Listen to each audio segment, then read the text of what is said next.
আগেই সকলকে জানাই শুভ শারদীয়া প্রীতি শুভেচ্ছা ও ভালোবাসা। পুজো কিন্তু চলে এসেছে আর হাতে গোনা 2 থেকে 3 দিন। আজ ভোর সকালে মেয়েকে ঘুম থেকে তুলে শাড়ি ঠাড়ি পরিয়ে রেডি করতে বসেছি। আজ আমার মেয়েকে সাজাচ্ছি দুর্গা ঠাকুর। আজকে আমার মেয়ের স্কুলে শুভ শারদীয়া উপলক্ষে একটা অনুষ্ঠান রয়েছে, তাই ম্যামরা বলেছে আমার মেয়েকে দুর্গা ঠাকুর সাজাতে। তাই আজ আমি আমার মেয়েকে নিজের মনের মতন করে দুর্গা ঠাকুর সাজাতে বসেছি। সবই তো হচ্ছে, কিন্তু আমার মেয়ের কিন্তু চোখ থেকে ঘুমটা যায়নি। আমার মেয়ে আজ দুর্গা ঠাকুর সাজবে বলে প্রচুর এক্সাইটেড। তাই দেখো, ও কিন্তু ওর ঘুমের ঢুলুঢুলু চোখ নিয়েও কিন্তু শান্ত করে বসে দুর্গা ঠাকুর সেজে চলেছে। এই যে আমার মা দুর্গার ত্রিনয়ন আঁকা হয়ে গেছে। দেখো আমি কি করে এঁকেছি ত্রিনয়নটা, কেমন হয়েছে বলো। আর এই যে চুলটা, ফলস চুলটা আগের দিন কিনে নিয়ে এসেছি আমি যাদবপুর থেকে, তো সেটাই পরিয়ে দিয়েছি। আর রিসেন্ট আমি আমার মেয়ের চুলটা কেটে দিয়েছি, জানি সামনে পুজো আসছে। ম্যাম তো আগে বলেনি যে আমার মেয়েকে সাজাতে হবে, তাই চুলটা একটু ছোটই রয়েছে। তো বলো আমার এই ছোট্ট মা দুর্গাকে কেমন লাগছে তোমাদের? আমার কিন্তু একদম মা দুর্গাই লাগছে আমার কাছে আমার মেয়েকে। এখন আমার মা দুর্গা আমার কোলে করে স্কুলে যাবে। ও হাঁটতে পারছে না, ওর এখনও না ঘুম রয়েছে চোখে, হাঁটতে পারছে না। তো স্কুলে এসেছি, স্কুলটাও দেখি খুব সুন্দর সাজিয়েছে। আজকে থেকেই না ওদের স্কুলে ছুটি পড়ে যাবে, সে অনেক দিনের জন্যই ছুটি পড়বে। তারপরে মেয়েকে স্কুলে দিয়ে যখন আসছি, তখনই আমারই ফ্ল্যাটের পাশে আর একজন থাকে, আর মেয়েও এই স্কুলেই পড়ে আমার মেয়ের সাথে। তো তার মেয়েকে বলেছিল লক্ষ্মী ঠাকুর সাজাতে। দেখো কি ভালো লাগছে না, পুরো একদম মা লক্ষ্মী লাগছে, ছোট্ট মা লক্ষ্মী। তারপর আবার কাজবাজ করে চললাম আমি আমার মেয়েকে আনতে। এসে দেখছি আমি লেট, সব গার্জেনরা এসে দাঁড়িয়ে আছে।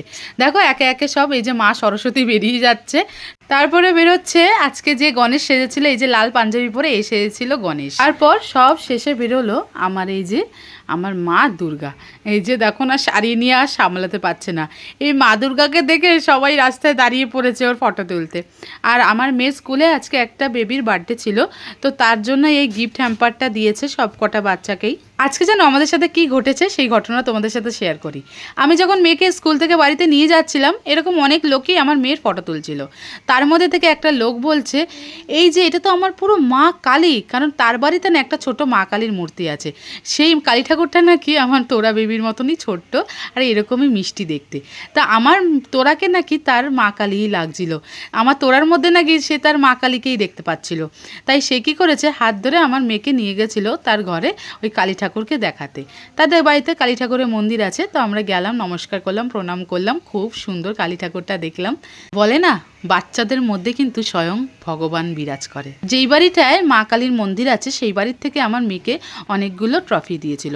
দেখো আমার মেয়ে বাড়ি এসে তাড়াতাড়ি করে কোনো রকমে হাতটা ধুয়ে এই যে ট্রফিগুলো খেতে বসেছে। এই সুন্দর গিফট হ্যাম্পারের ব্যাগটার মধ্যে দেখো কত কিছু ছিল, চিপস, ওদের মানে যেগুলো লাগে এক একটা বাচ্চার যা যা দরকার, যারা ওরা যেগুলো খেতে ভালোবাসে, চিপস, ফুটি, তারপরে একটা কালার পেন্সিল, এইগুলোই ছিল এই ব্যাগটার মধ্যে। এই ভিডিওতে তোমাদের কিছু ফটো আর আমি ভিডিও অ্যাড করে দিচ্ছি। ওদের স্কুলে প্রোগ্রাম হয়েছে, দেখো ওরা ছোট ছোট বাচ্চারা মিলে আজকে কি করে শারদীয়া উৎসবটা সেলিব্রেট করেছে।